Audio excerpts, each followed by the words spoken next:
বোন বানিয়েছিল গন্ধরাজ চিকেন। কীভাবে বানিয়েছিল চলো তোমাদের সাথে শেয়ার করি। সবার প্রথমে চিকেনের মধ্যে টক দই, এখানে গোলমরিচ গুঁড়ো, লবণ, গন্ধরাজ লেবু চিপে দিয়েছে আর সামান্য গন্ধরাজ লেবুর জেসটা দিয়ে দিয়েছে।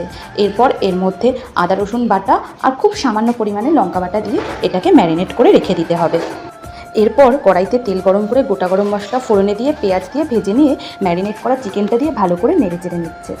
চিকেনটাকে দিয়ে খুব ভালো করে নেড়েচেড়ে এখানে আদা রসুন বাটা আর সামান্য লঙ্কা বাটা দিল। তোমরা যদি ঝাল একদমই খেতে না চাও তাহলে একটা লঙ্কাকে চিড়ে দিয়ে দিতে পারো। দিয়ে দিয়েছি এখানে লবণ আর সামান্য ঘি দিয়ে ভালো করে চিকেনটাকে কষিয়ে নিতে হবে। মশলার বাটি ধুয়ে সামান্য পরিমাণে জল দিয়ে দিয়েছি। চিকেনটা বেশ একটু সেদ্ধ হয়ে এলে এরপর আমরা কাজু বাদাম পেস্ট করে নিয়েছি সেটাই এর মধ্যে দিয়ে কিছুক্ষণ লো ফ্লেমে রেখে দিলেই কিন্তু রেডি গন্ধরাজ চিকেন। ওপর থেকে সামান্য গন্ধরাজ লেবুর টুকরো এর মধ্যে দিয়ে এটাকে কিন্তু ঢাকা দিয়ে রাখতে হবে। বোন এটা ফার্স্ট টাইম ট্রাই করলো, আমি বলেছিলাম করতে, খুব অল্প করেই করেছে। এটা কিন্তু খেতে জাস্ট দুর্দান্ত হয়েছিল।